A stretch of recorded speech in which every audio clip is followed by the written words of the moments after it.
आज हम एक ऐसी चीज पर गौर कर रहे हैं जो दुनिया भर में करोड़ों लोगों की रोजमर्रा की जिंदगी का हिस्सा है। Allergic rhinitis. सुनने में शायद ये सिर्फ सर्दी जुकाम जैसा लगे, लेकिन आंकड़े बताते हैं कि करीब 40 करोड़ लोग, मतलब कुछ अनुमानों के मुताबिक हर 6 में से एक व्यक्ति इससे प्रभावित है। जी हाँ, बहुत बड़ी संख्या है ये। और ये सिर्फ अब जानते हैं छींकने या नाक बहने तक ही सीमित नहीं है। ये वाकई नींद, काम और जीवन की क्वालिटी पर असर डाल सकता है। बिल्कुल सही कहा। आसान भाषा में कहें तो ये हमारे इम्यून सिस्टम का एक तरह का मतलब ओवर रिएक्शन है, एक गलत अलार्म जैसा। गलत अलार्म। हाँ, जब हम सांस के जरिए कुछ ऐसी चीजें अंदर लेते हैं जो वैसे तो हानि रहित हैं, जैसे परागकण, धूल के कण या पालतू जानवरों की रूसी, तो हमारा इम्यून सिस्टम उन्हें गलती से हमलावर समझ लेता है। अच्छा। इसके जवाब में वो IgE नाम के एंटीबॉडी बनाता है, जिससे नाक की अंदरूनी परत में सूजन आ जाती है और फिर शुरू होते हैं वो जाने पहचाने लक्षण। वही छींकना, नाक बंद होना। हाँ, छींकना, नाक बंद होना, पानी जैसा नाक बहना और नाक में खुजली। और ये जानना भी दिलचस्प है कि डॉक्टर्स अब इसे सिर्फ नाक की समस्या नहीं मानते। मैंने सुना है एक एकीकृत वायुमार्ग सिद्धांत के बारे में। हाँ, यूनिफाइड एयरवे थ्योरी। इसका मतलब है कि हमारी नाक और फेफड़े वो जुड़े हुए हैं। तो नाक की ये एलर्जी असल में अस्थमा या एक्जिमा, मतलब एटोपिक डर्मेटाइटिस जैसी दूसरी एलर्जिक कंडीशन से भी जुड़ी हो सकती है। तो ये एक बड़ी तस्वीर का हिस्सा है, सिर्फ नाक का नहीं। बिल्कुल, ये एक सिस्टेमिक चीज है। आज की हमारी बातचीत कुछ भरोसेमंद स्रोतों पर आधारित है, जैसे शार्ट पल्स और फ्रंटियर्स इन मेडिसिन जैसे मेडिकल जर्नल्स के लेख और एलर्जी एंड एस्थमा नेटवर्क के विशेषज्ञों की चर्चाएं। सही। तो हमारा लक्ष्य है इस आम समस्या को बेहतर ढंग से समझना। ये क्यों होती है, इसका क्या असर होता है, इसका पता कैसे चलता है और इसके लिए क्या किया जा सकता है। जी चलिए, तो फिर इसके लक्षणों से ही शुरू करते हैं। हमने छींकने, नाक बहने, बंद नाक और खुजली की बात की।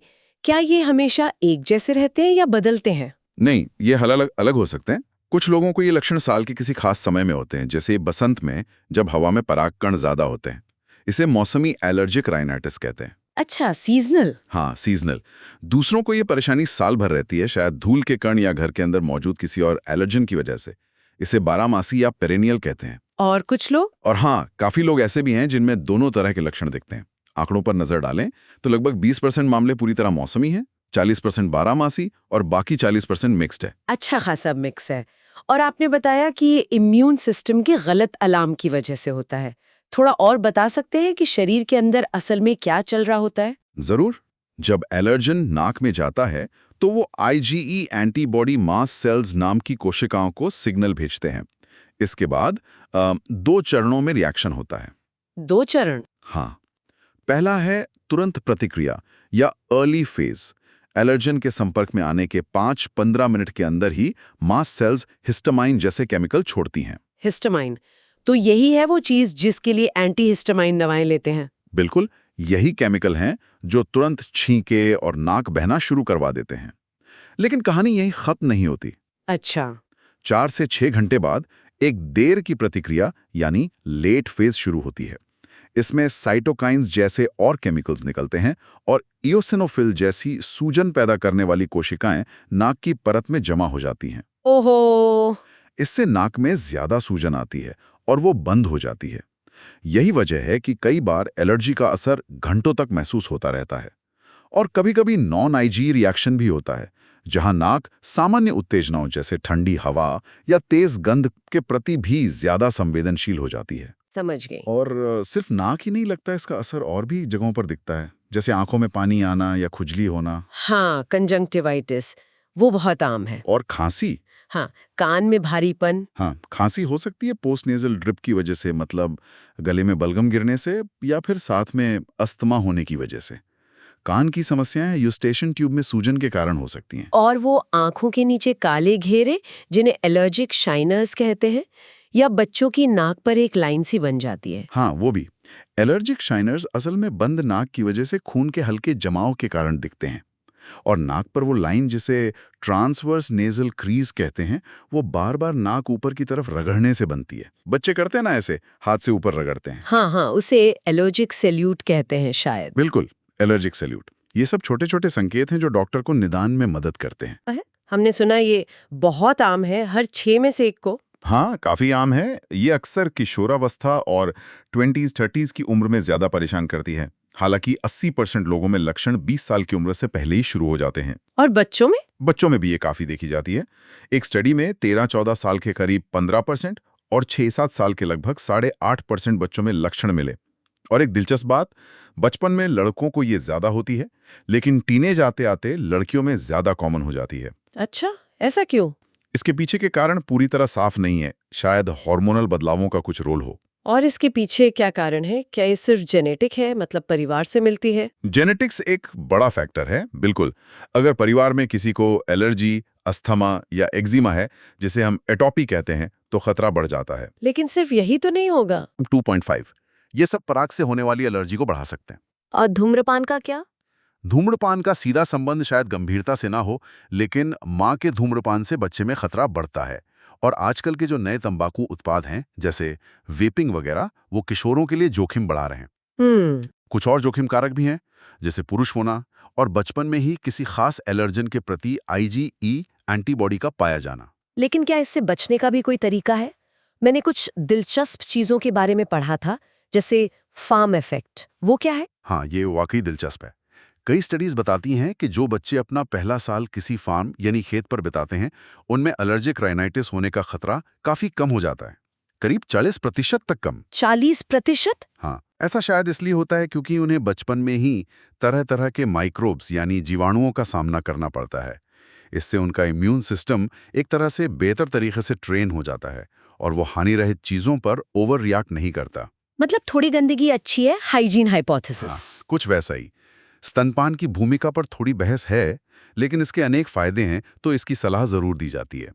और हाँ, कुछ स्टडीज ये भी इशारा करती हैं कि बचपन में घर में पालतू जानवर होने से भी शायद इम्यून सिस्टम एलर्जन को बर्दाश्त करना सीख लेता है। ये तो बड़ी उल्टी बात लगती है।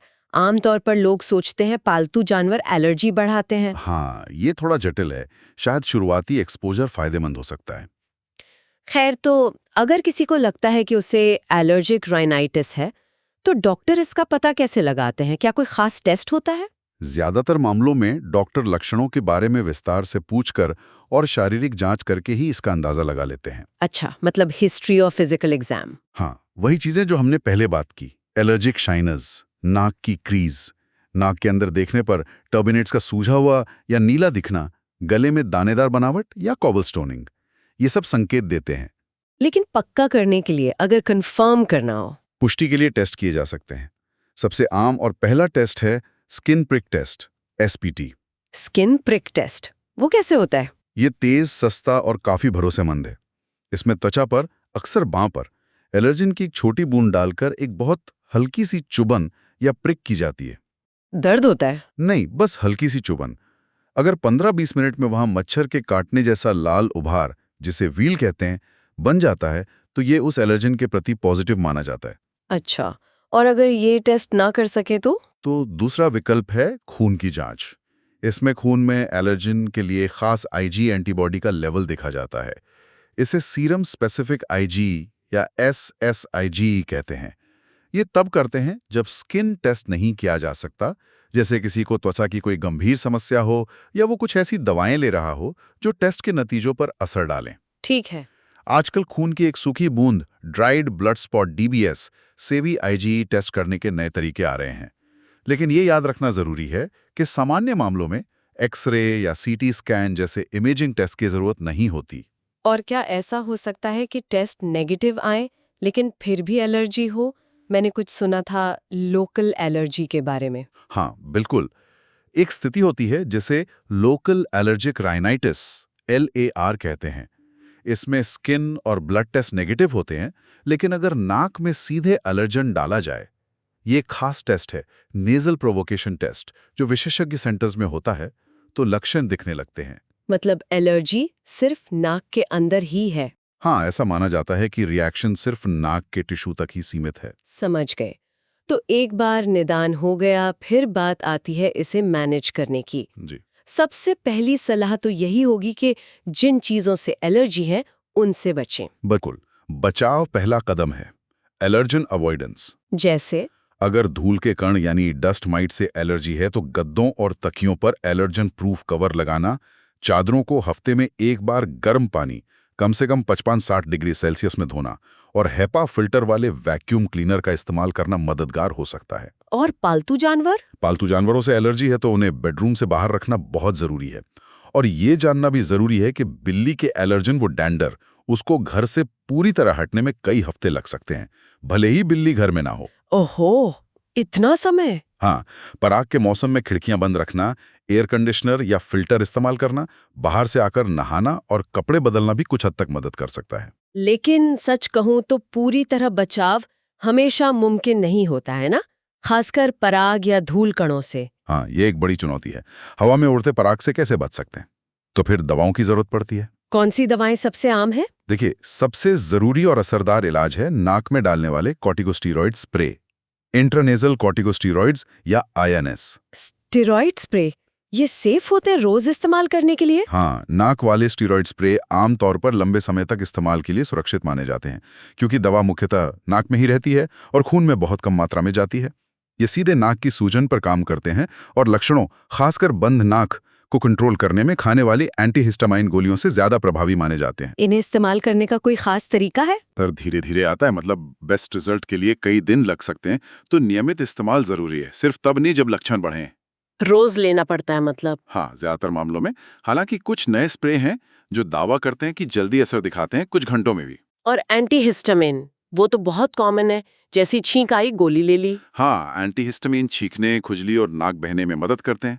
पुरानी दवाएं जो पहली पीढ़ी की थी वो नींद बहुत लाती थी। हाँ, वो तो है। लेकिन आजकल नई यानी दूसरी पीढ़ी की दवाएं उपलब्ध हैं जो कम नींद लाती हैं और ज्यादा देर तक असर करती हैं, जैसे कि लोराटाडीन, फेक्सोफेनाडीन, सेटिरिजीन। हालांकि दूसरी पीढ़ी में भी सेटिरिजीन कुछ लोगों को थोड़ी ज्यादा नींद ला सकती है। और नाक वाले एंटीहिस्टामिन स्प्रे भी होते हैं? जी हाँ, एज़लास्टाइन जैसे।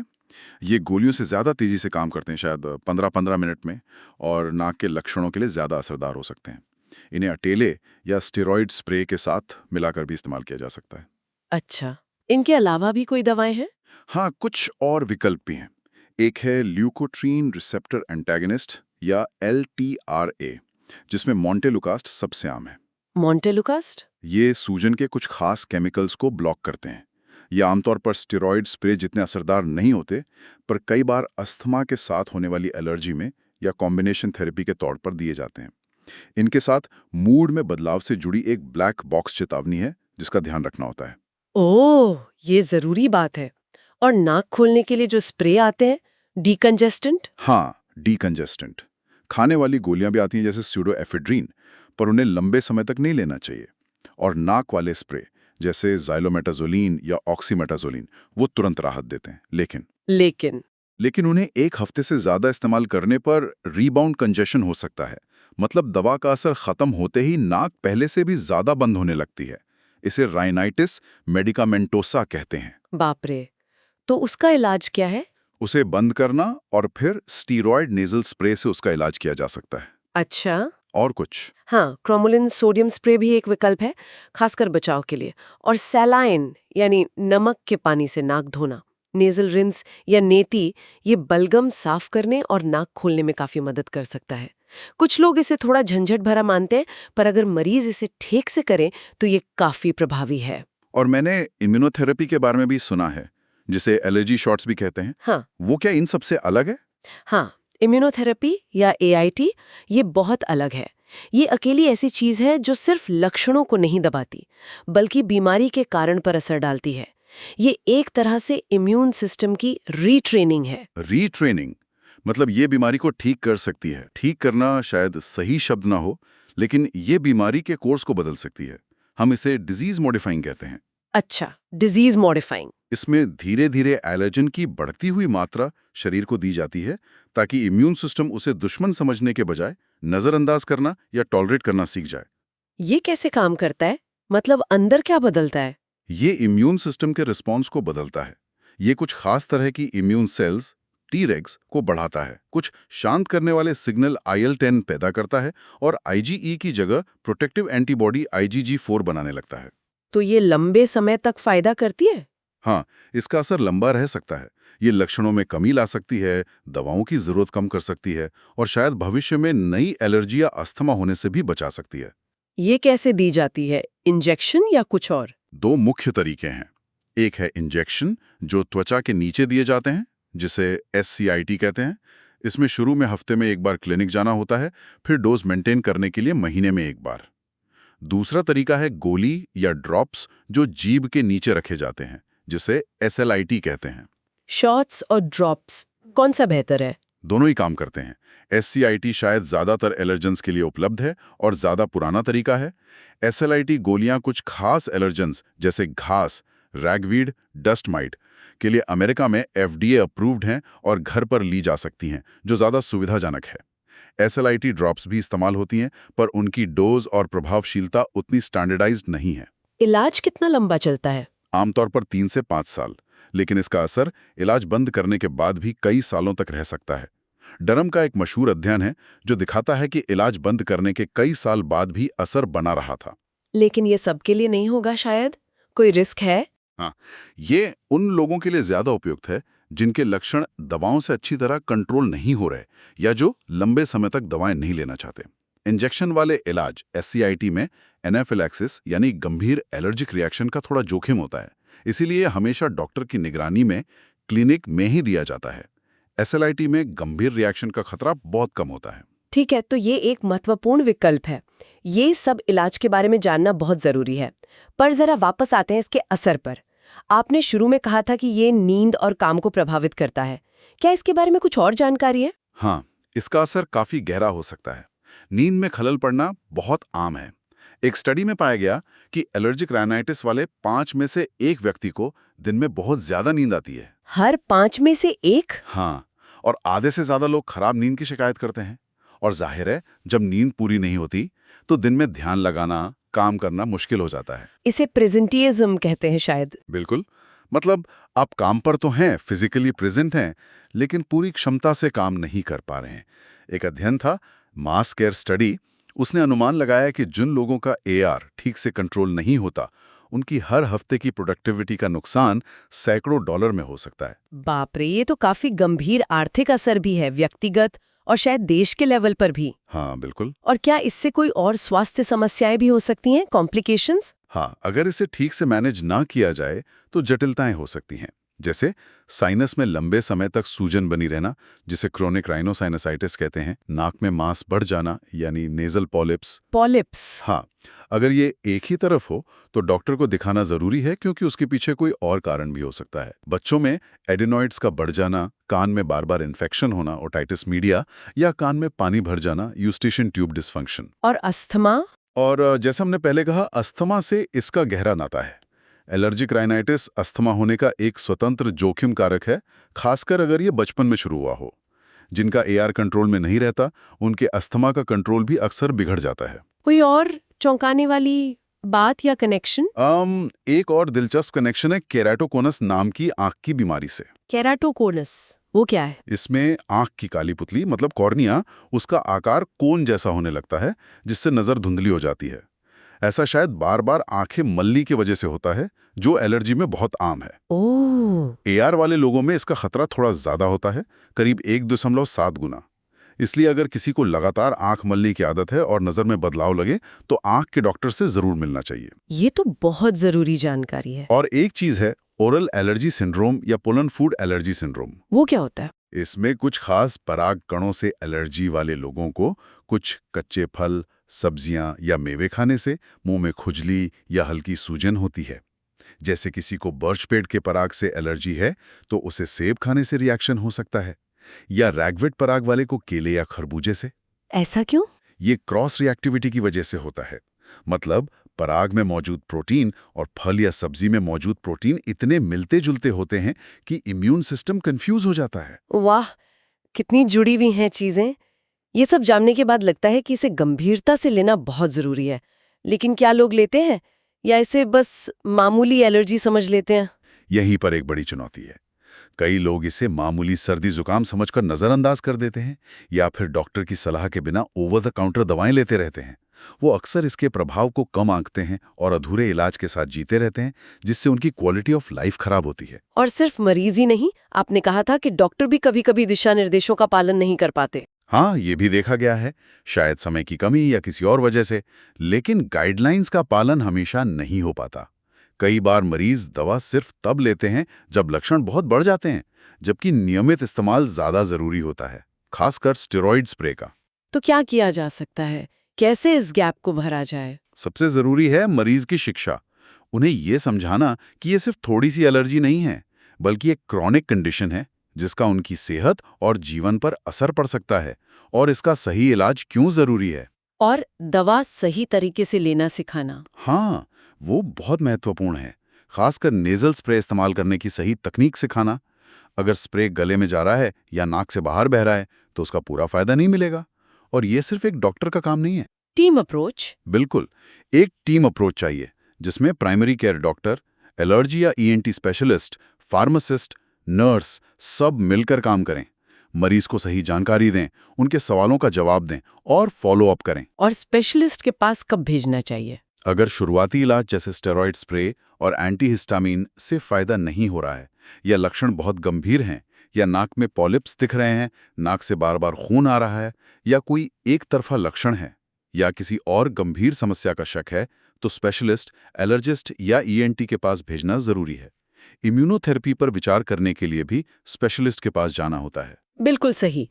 तो संक्षेप में कहें तो एलर्जिक राइनाइटिस एक बेहद आम समस्या है जिसका लोगों के जीवन पर बड़ा असर पड़ सकता है। इसके पीछे इम्यून सिस्टम का एक खास तरह का रिएक्शन है।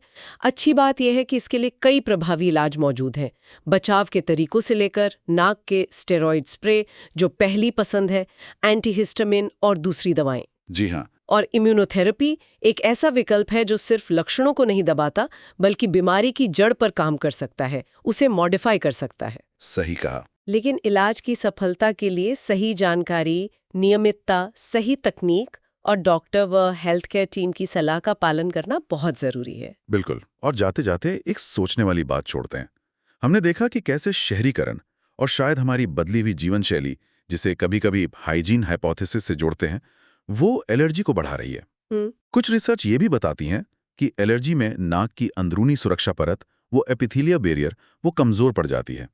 तो भविष्य में क्या हम ऐसे इलाज देख सकते हैं जो सिर्फ लक्षणों को दबाने या इम्यून सिस्टम को ट्रेन करने के बजाय इस कमजोर हुई नाक की परत को ठीक करने, उसे मजबूत करने पर ध्यान दें? दिलचस्प। या शायद हमारे शरीर के अंदर रहने वाले जो अच्छे बैक्टीरिया हैं, हमारा माइक्रोबायोम, क्या उसको बदलकर एलर्जी को रोकने की कोशिश की जा सकती है? ये सिर्फ एक विचार है, लेकिन ये दिखाता है कि इस क्षेत्र में अभी भी बहुत कुछ जानने और खोजने के लिए बाकी है। शायद इलाज का फोकस लक्षण कंट्रोल से हटकर बीमारी की जड़ और बचाव पर ज्यादा हो।